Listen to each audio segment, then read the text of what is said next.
is watching.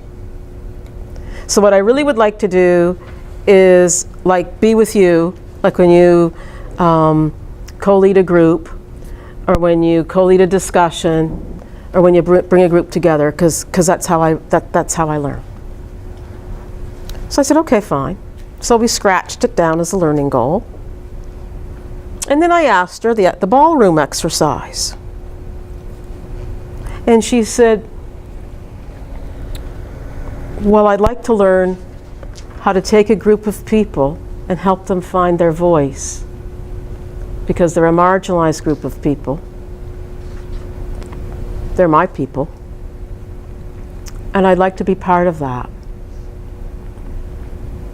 But in my culture, we lead from behind.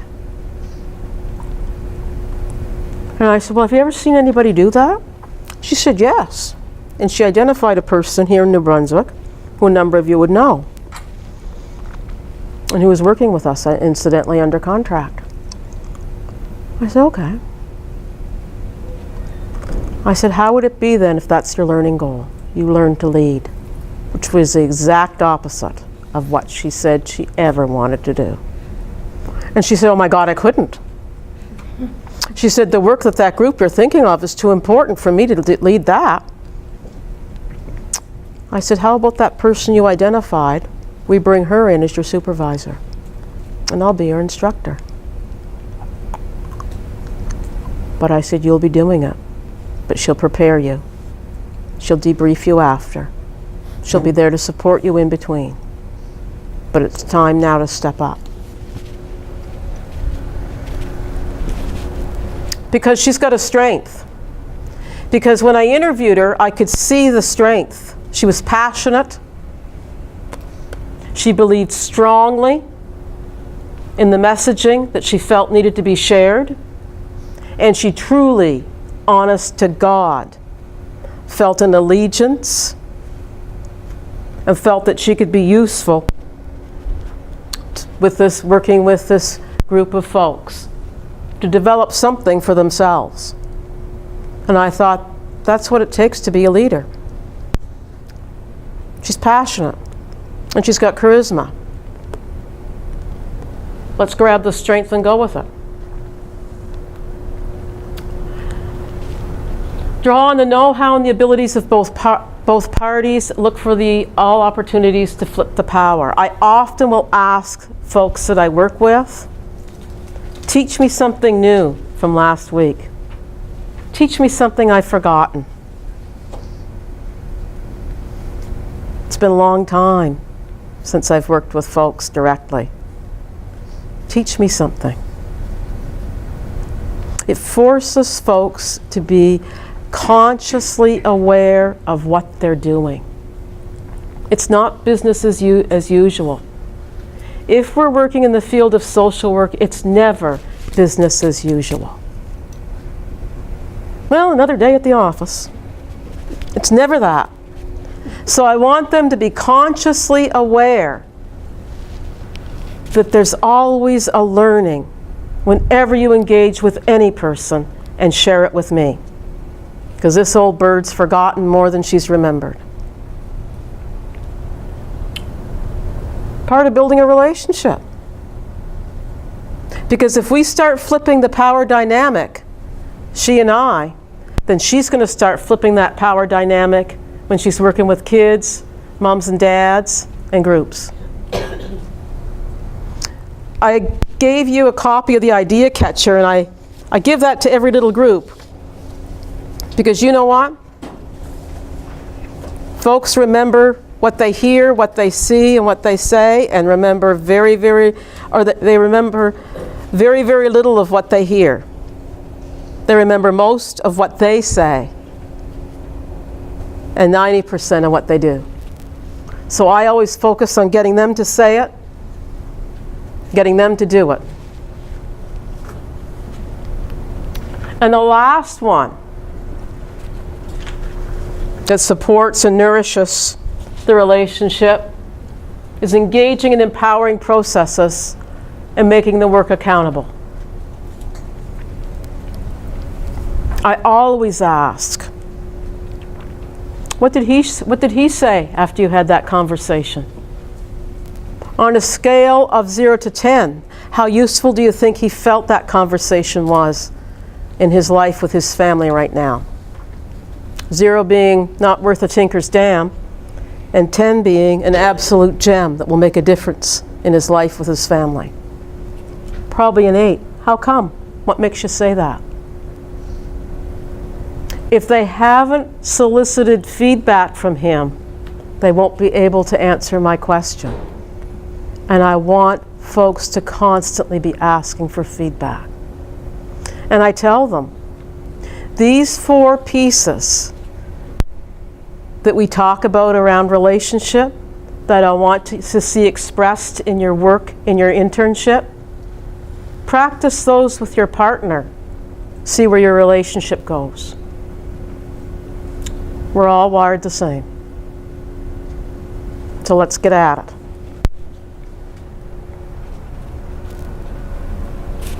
Every interaction, we should be consciously giving feedback. That feedback should always be balanced. Balanced with compliments anchored in evidence, which means we have to find the evidence to support the compliment, and an area that they need to do a bit better, or they might want to explore further. And that's the kind of balanced conversation I want them to have with the folks they're working with. And isn't that part of a relationship?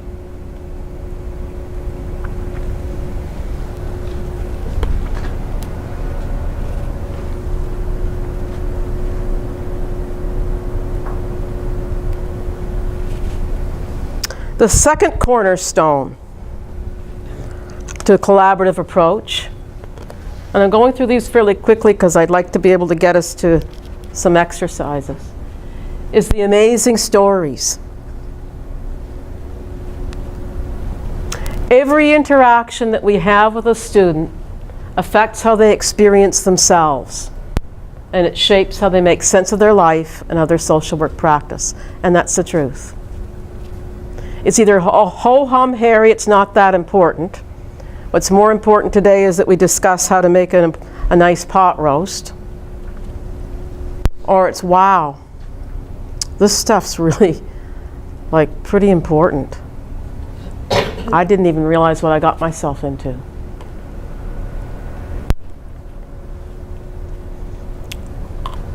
It's important for us to consider the effects our actions have on students.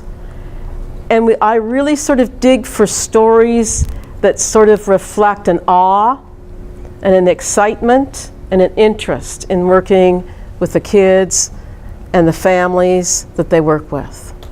I want to hear those stories because I want to hear more of them. What I don't want to hear are stories that reflect, ho-hum, it's all routine. I've got this now, I'm done. Because once we get that trajectory of stories, then you end up with a blueprint around the work that is not going to nourish social work practice, or at least good social work practice.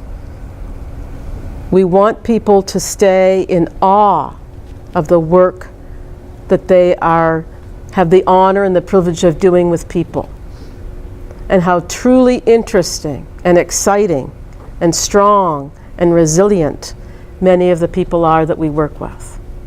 So I want to hear as many of those stories as I can. I want to hear social work stories. I often hear students tell me that one of the things they're learning from their social work experience is you have to know when to leave it at home. That's not a statement I let them get away with. That's usually when I say, oh, I better get a seat, I might get another coffee here. I want to hear about that. What do you mean, leave it at home? We don't want students going home and worrying, but we want part of who they become as social workers become part of who they are as people. It's one and the same. That shouldn't separate. Okay?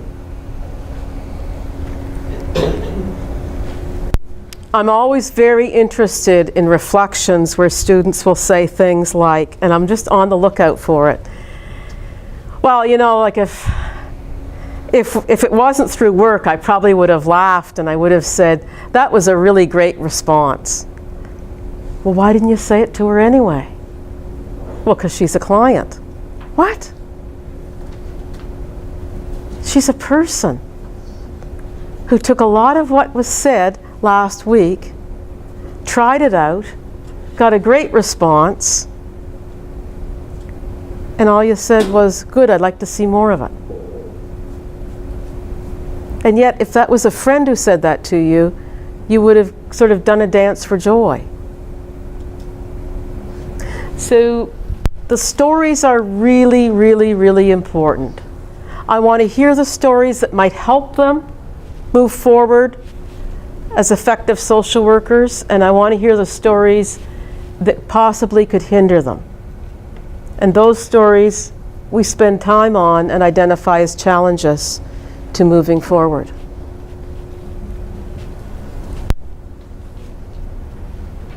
So a lot of the stories are, what did you think about that? Tell me about that. Why do you think it happened that way? What was the body language like? Why do you think her body language might have been that way? Wonder what she would have said if you'd asked her.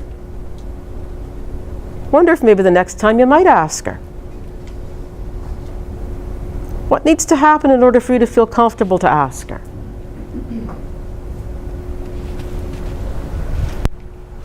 The collaborative approach views people's lives as being shaped by the stories they hold and the stories that they tell themselves.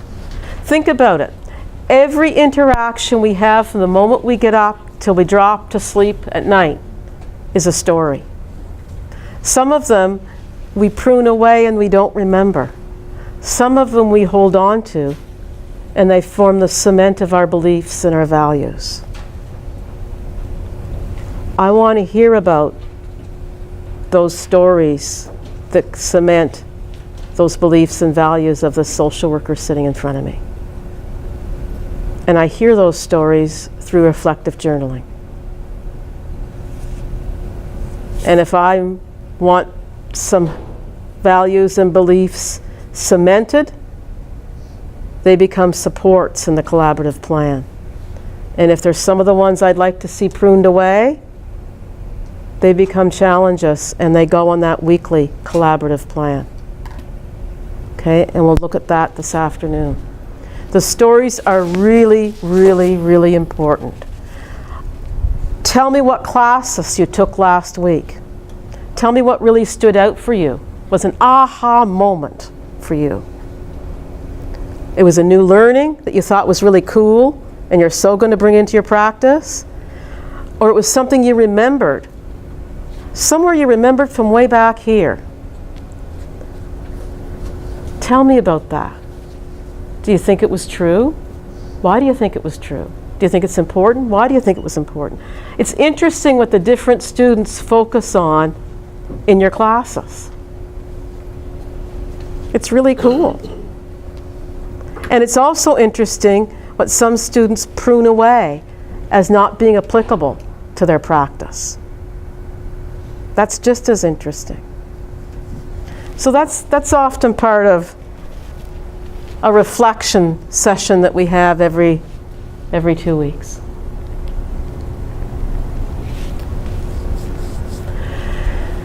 This is sort of a list of general questions that I assign every one of the students. They're always stressed to the max when we talk about a reflective journaling exercise. And I tell them you can write your reflective journal, or you can do it through speech. Just speak into a recorder. I really don't care. You can write it in bullet form, you can write it in notes, you could even draw it out if you wanted to. I can't imagine anybody doing that, but you never know. But I ask them this. Whenever you think of an interaction that either went really, really well, one of those aha, wahoo moments, or an interaction that kind of sucked, I'd like you to reflect on how she, the kid, the mom, the family member, the person in the group, experienced the interaction. How might they experience themselves in it? And what can I do differently to enhance the possibility that the person will have an experience that lifts them up and carries them forward rather than drags them down?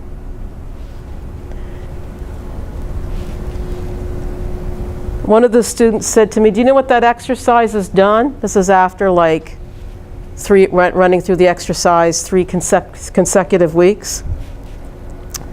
She said, it's really forced me not to run away from a difficult conversation. It forces me to stay there and finish it because I know you're going to ask. That's a good thing. So this is sort of the first thing they write in their journal. They write those questions because I tell them, here's the thing. It's going to be the first conversation we're going to have. I'm going to ask you to pick an interaction with one of the folks you're working with that went really, really well, and one that sucked, kinda. The question they usually ask me is, what if I can't come up with anything? And I say, oh, but you have to. So you're going to have to pick one that sucked a little bit and one that went kinda well. Okay? Very stressed bunch, these students. The other thing I usually do in the first session with a student is I tell them this old story that we all know. It's all across the internet. But I love it because it gives us a language where I can check in with them weekly and say, which wolf did you feed today? Did you throw a scrap to the mean wolf? Well, yeah, I might have thrown a scrap. When? In class, actually. Because they're becoming more and more and more aware of their own behaviors. They're becoming consciously aware and more purposeful in their own engagement with other people. So let's just quickly rip through the story. One evening, a grandfather told his grandson about a battle that goes on inside all people. He said, my son, the battle is between two wolves that live inside us all. One wolf is evil. It is anger, envy, jealousy, sorrow, regret, greed, arrogance, self-pity, guilt, resentment, inferiority, lies, false pride, superiority, and ego. The other wolf is good. It is joy, peace, love, hope, serenity, humility, kindness, benevolence, empathy, generosity, truth, compassion, and faith. The grandson thought about it for a minute, then asked his grandfather, which wolf wins? And the boy's grandfather simply replied, the one you feed. Some students need help in stopping to feed one of the wolves. And that's when we have a chat about pulling their person from their field person in from St. Thomas, like either Sandra DeVink or Carolyn or somebody on staff, and saying, I may need to get some counseling because I can't stop feeding this wolf. Because I tell them, you know, if all your energy is spent feeding this wolf because of some of your childhood shit, then you might need some help with that, because you're going to be so busy feeding the wolf, you're not going to hear what your clients have to say. And they get that because it's very visual. You know, you can sort of picture yourself throwing scraps to a hungry wolf. So it's a handy one to have, and that's another one that I ask them to put at the front of their reflection journal if they're journaling with a physical journal. And if they're doing it online or they're doing it verbally, then I'll give them a copy of it just to read from time to time. And usually we'll start the conversation with, which wolf did you feed? One of my students has a difficult session coming up next week, so I'll touch base with her probably Monday, and I'll send her a quick text. And I'll say, which wolf are you worried about feeding in your session on Tuesday morning? And we've been working together long enough that she'll She'll either text back, or if it's not going good for her, she'll say we probably should talk.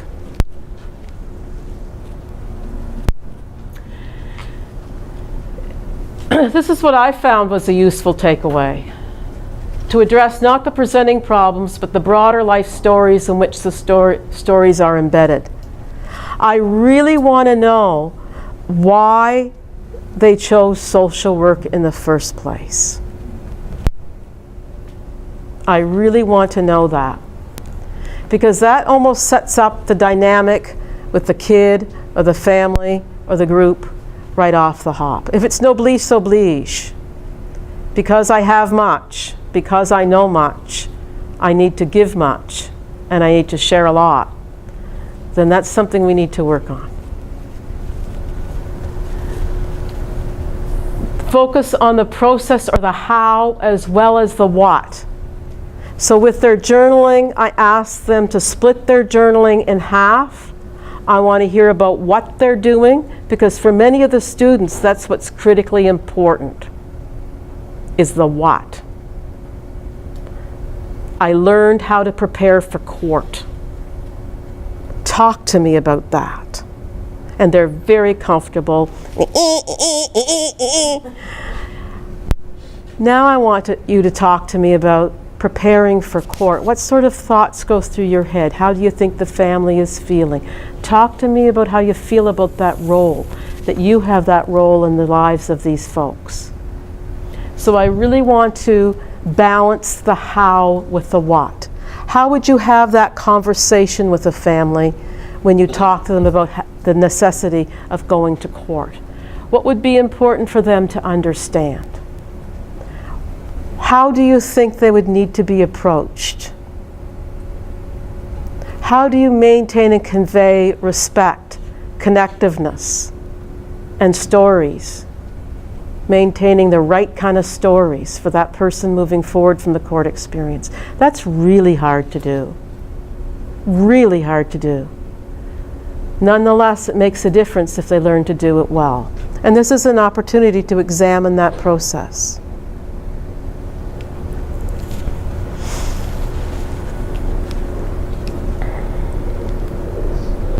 The final cornerstone is that of inquiry, asking purposeful, clear questions that make a difference. Curiosity is at the heart of helping. There's no point in sharing advice or what you know, because only 5 or 10% of it is used. It's through conversation that folks understand. I ask them to move into the role of being a thought explorer. And we talk about that. I want to hear in their reflection journal a moment in the last week, in the last 2 weeks, when they were a thought explorer.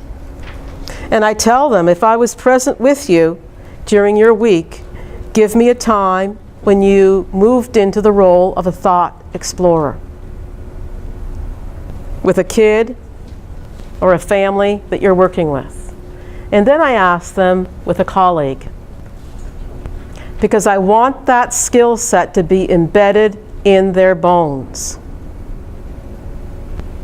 I don't want it to be something they dust off and use when there was somebody who's identified as a client. Because this really, think about it. This is what a cool person really is all about. If you think about your friend, or you think about a partner, they're thought explorers. Or you really wouldn't want to spend much time with them. They genuinely are interested in hearing what you have to say, and they give you the opportunity to sort of explore different ways of looking at things. Something's going wrong, wouldn't you like somebody to say, listen, I'm not going to give you advice or anything, but I'm just thinking it might be helpful for us to take some time or to take some space to sort of figure out some of the different thoughts that are rolling around in your head right now. Because that's a pretty significant thing you told me about. So I want them to give me an example of that they've used with a client and with a colleague, a peer in class. So that goes in their reflection journal.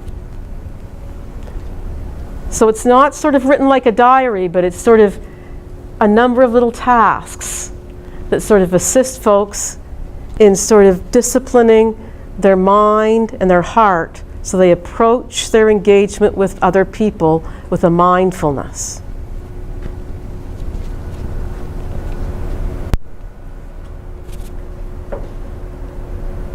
One of my students, I shared that little caption with them as an example, and they took it and they put it on a yellow sticky and they carried it with them so that they could start using that line with the folks they were working with.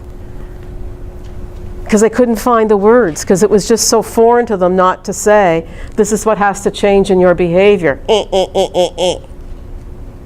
Because they'd worked that way for many, many years.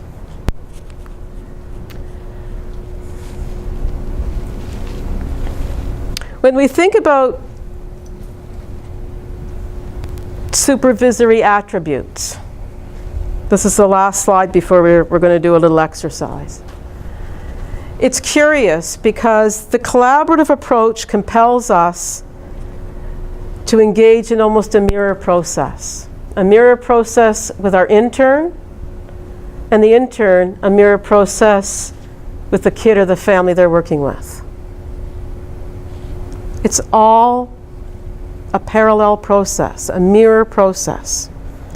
So not only is it required that we begin working on gathering up some of these attributes and becoming fairly good at it, but we also want to impart some of these attributes to our student intern.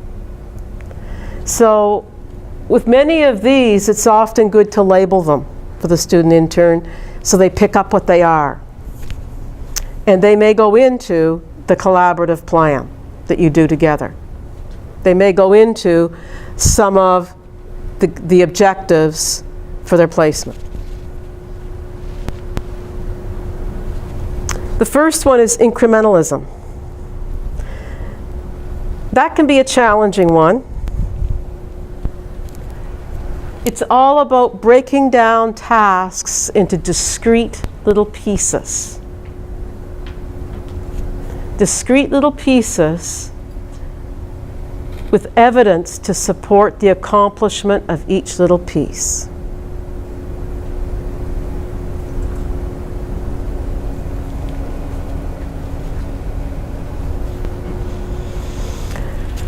I find, because many of the students that I've worked with in the past, like many of the kids and families I've worked with in the past, maybe it's because everybody's human, they're very scared about making a mistake.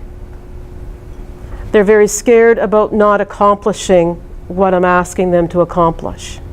So I tend to use a visual. I use a set of stairs, and I break down the tasks that I want to see accomplished in their reflective journal and in their collaborative map into sets of stairs, each one an individual step. And once they've experienced what that process is like, I then, if they're doing a placement with kids and families, I ask them how they would feel about using that with the kids and families that they work with, because it might actually be helpful. And if they do that, there's their case plan activities done. The steps of stairs are their case plan activities. Stop the tearing out of hair. It's done. Okay? It also gives me, as their supervisor, the opportunity to celebrate successes. And it also gives me an opportunity to say, maybe that stair is a little too high. Maybe we need to break it down a notch. And that's probably my fault. I didn't break it down enough, and little wonder you're falling over it. And I'll often say to them, for God's sakes, Lisa, get a grip. And we'll break those steps down. One of the biggest stairs that I find many of the students sweat over is meeting somebody for the first time. That first conversation. So I like a lot of reflective journaling on that, and I like a lot of stair work done on that, a lot of incremental work done on that. So it's the ability to sort of break things down into little pieces. And I'll often say to the student, the reason why I'm able to do this with you is because I've spent so much time thinking about what this session's going to be like. Therefore, even if you're running out in an emergency, you can take some time and pull over and take at least 3 to 5 minutes in the quiet of your car and think it through. You're not a fireman. You're not a police officer. You don't have to tackle somebody and take a gun out of their hand. You don't have to put a fire out. You don't have to rescue somebody from a burning building. You can take some time to think about how you're going to approach and staircase it for yourself. What are the critical messages the person needs to hear, and what critical information do you need to hear back from them, that they're hearing it in the spirit that it's being given?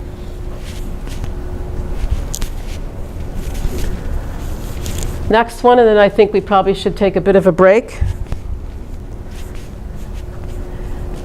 Living with less than complete knowledge. That's a really, really hard one for students to live with. And it's a really, really hard one sometimes for us to work on. It's difficult because if we make a mistake in assessing a student and we don't know all of the information, we're letting somebody loose in the field who could do a lot of damage. Likewise, if the student doesn't do an adequate assessment, somebody could get hurt. Either the person themselves or somebody vulnerable in their life. So somehow folks need to find the right balance between thinking enough about a problem and then planning and executing the plan, and not thinking enough about a problem and executing prematurely. Some students have trouble executing the plan, and often this is where they're jammed up. One of the students I worked with recently fell into this category. She just couldn't seem to get off the ground and get a paper in. When I met with her the first time, we sort of reviewed some of the history. And after she reviewed it, I said, "What do you think I'm going to say we need to work on?"